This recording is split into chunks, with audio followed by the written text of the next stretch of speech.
a joint statement made by over 100 nations, spearheaded by Switzerland, with one goal: protecting the protectors and safeguarding civilian lives during conflict. Let's unpack this historic declaration and why it matters for the future of global humanitarian efforts. So, colleagues, I'm very honored to deliver this statement on behalf of 116 delegations committed to upholding humanity and safeguarding civilian lives. And I cannot read all the countries here, but we have lists and we will certainly publish it on a website, and certainly are grateful to each and every country who has co-signed. Let me begin by paying tribute to all humanitarian and UN personnel from the front line to this very building. Whether you are working for a local NGO or for a major international organization, locally recruited or deployed as an international staff, your work and your dedication is essential to save lives and to alleviate the suffering of millions of people around the world. You serve tirelessly and courageously under extremely challenging conditions. Today, we just heard it, there are over 120 armed conflicts around the world. Humanitarian needs are on the rise, and so is violence against humanitarian and UN personnel. This is unacceptable. In 2023, more than 500 humanitarian workers were killed, injured, detained, or kidnapped around the world. National staff constitute the vast majority, more than 90% of those affected. And the developments in 2024 are even more alarming. Gaza and the West Bank are the most dangerous places on earth to be an aid worker, with over 150 humanitarian personnel killed since the start of the year. Other contexts having recorded the highest number of casualties are Sudan, Ukraine, the Democratic Republic of the Congo, and South Sudan. These alarming trends coincide with the year where we mark the 75th anniversary of the Geneva Conventions and the 25th anniversary of the Security Council recognizing the protection of civilians as part of its agenda. These milestones must serve as a call to action. As members of the United Nations and of the international community at large, we must join our forces to ensure respect for international humanitarian law. And we heeded the call. 6 months ago, the Security Council adopted Resolution 2730 on the protection of humanitarian personnel and UN and associated personnel, including national and locally recruited personnel, and their premises and assets. We reiterate our support for this resolution and call for its immediate implementation by all actors. We welcome the recommendations of the Secretary General on measures to prevent and respond to incidents of violence against humanitarian and UN personnel, to ensure accountability in these cases and to enhance their protection. These recommendations add to the toolbox that allows us to translate political will into action. Because there is no time to waste, we stand together, 116 delegations, to reaffirm our commitment. First, to respect and protect humanitarian personnel and United Nations and associated personnel, including national and locally recruited personnel, in accordance with our obligations under international law. Second, to allow and facilitate, as required by international humanitarian law, full, safe, rapid, and unhindered humanitarian access to all civilians in need. And third, to hold accountable those who compromise the safety and security of UN and humanitarian personnel in violation of international law. We will repeat it as long as it is needed. Civilians and those who assist them must be respected and protected. They are not a target. I thank you. Trust me, by the end of this video, you'll see how this initiative is a beacon of hope in a world increasingly defined by chaos and crisis. Picture this. It's a war zone. Homes are reduced to rubble, families are displaced, and chaos reigns. In the midst of this turmoil, there's one group putting everything on the line to help: humanitarian workers.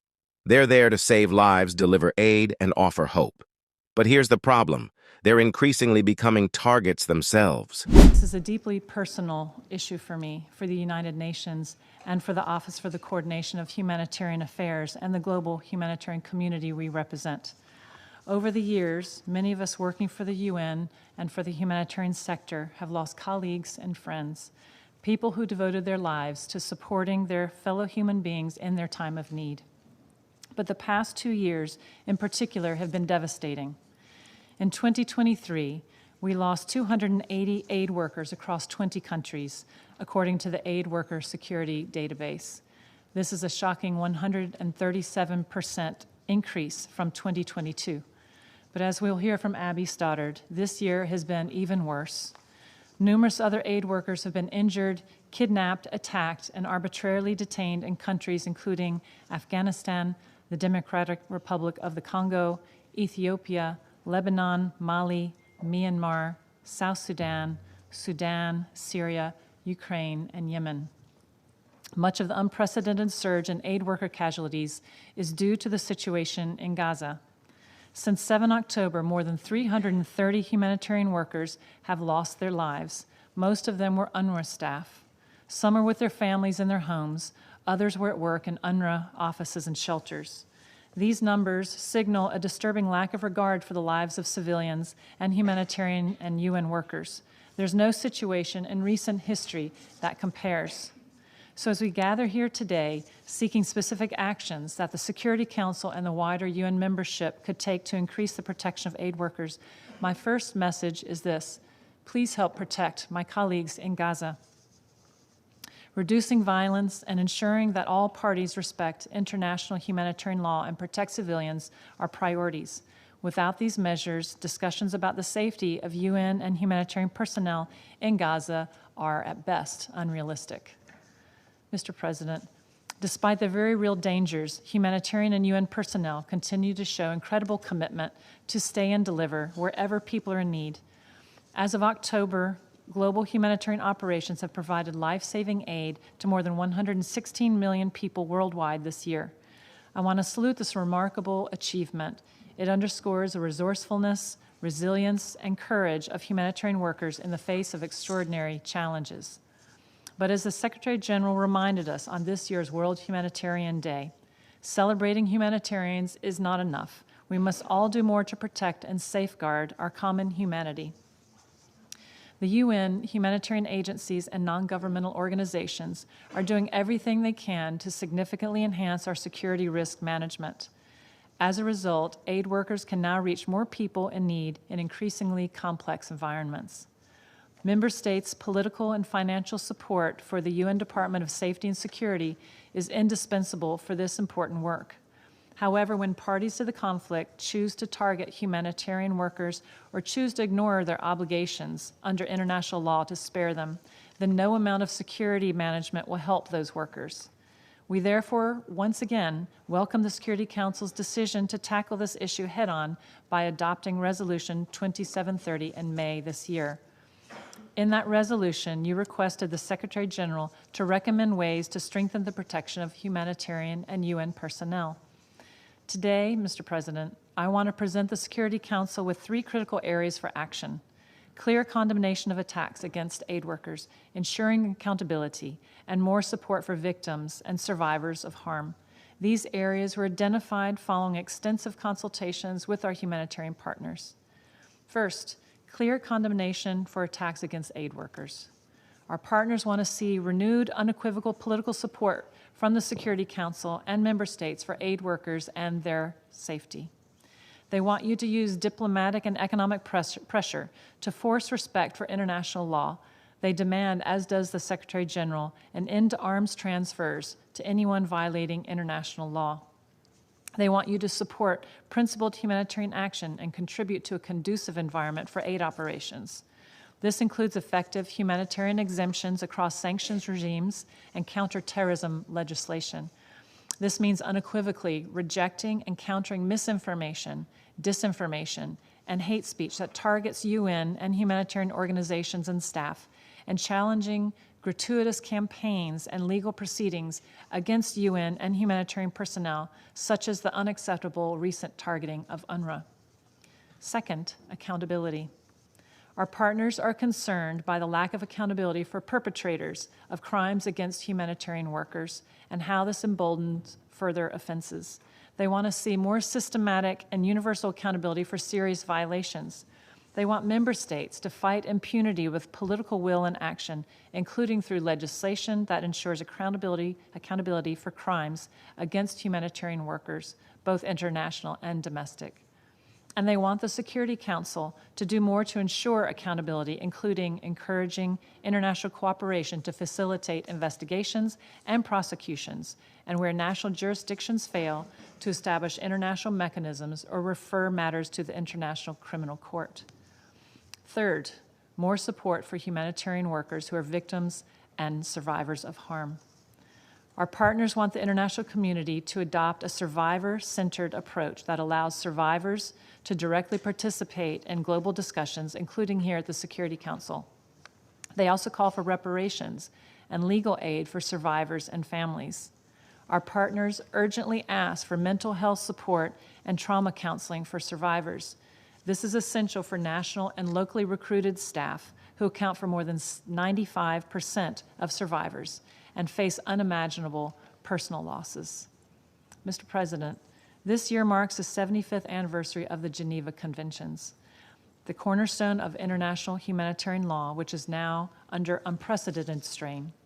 As we look to the next steps on Resolution 2730, we urge the Council to champion action that protects humanitarian and UN personnel, ensures accountability for those who harm them, and helps survivors and families to rebuild their lives.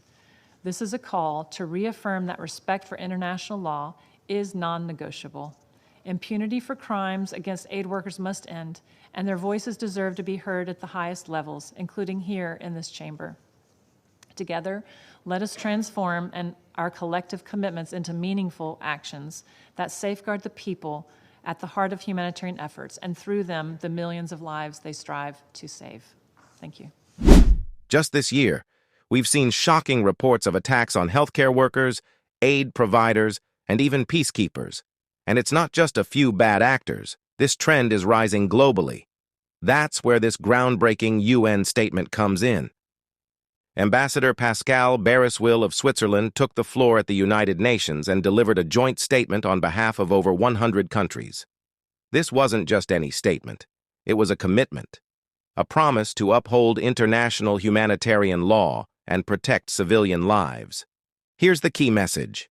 The international community must do more to safeguard those who dedicate their lives to saving others. This includes ensuring the safety of humanitarian workers, healthcare facilities, and civilians caught in the crossfire of war. Ambassador Baeriswyl didn't mince words. She emphasized that violations of humanitarian law are not only illegal, but erode trust in the international system. Her words were a rallying cry for accountability and action. All right, let's zoom out. Why is this statement a big deal? Well, here are 3 reasons. 1. It's a unified stand. Getting over 100 countries to agree on anything is no small feat. This statement reflects a collective acknowledgement that the world's protectors, doctors, nurses, aid workers, are indispensable. 2. It reinforces humanitarian law. This isn't just moral talk. It's about enforcing the Geneva Conventions and other laws that mandate the protection of civilians and aid workers. 3. It's a step toward accountability. The statement calls for investigations and consequences for those who attack humanitarian operations. This is huge because impunity has long been a problem in conflict zones. But let's be real. Words are easy. Action? Not so much. Here are some of the challenges this initiative faces. First, enforcement. How do you hold state and non-state actors accountable in war zones? Think about conflicts like Syria or Yemen, where rules of war are often ignored. Second, geopolitical divisions. While over 100 countries signed this statement, there's still plenty of division in the UN. Major powers with veto rights often block resolutions that could enforce these protections. Third, local realities. On the ground, humanitarian workers often face risks from militias, extremist groups, and even governments that see them as threats rather than allies. These are real obstacles, but that's exactly why this joint statement is so important. It's a step in the right direction, even if the road ahead is long and bumpy. So what happens now? The next steps will involve turning these words into concrete action. 1. Strengthening monitoring mechanisms. Countries need to report and investigate violations of humanitarian law. 2. Increased funding for humanitarian operations. Protecting aid workers means giving them the resources they need. 3. Advocacy and awareness. This statement is also a call for us, the global community, to push our leaders to prioritize humanitarian protections. Every step counts, no matter how small. And you, yes, you watching this right now, are part of the solution. By staying informed, sharing these stories, and demanding accountability, you help amplify the voices of those fighting for humanity. In a world plagued by conflict, protecting those who protect others is more than just a duty. It's a moral imperative. Ambassador Baeriswyl's joint statement reminds us of what's at stake and what we stand to lose if we fail to act. So, what do you think? Can the international community turn this statement into lasting change? Drop your thoughts in the comments below. And if you found this video insightful, give it a thumbs up, hit that subscribe button, and share it with your friends. Let's keep these crucial conversations alive. I am Adaka Africa, and this is Global Lens. Until next time, stay informed, stay engaged, and remember, every voice matters.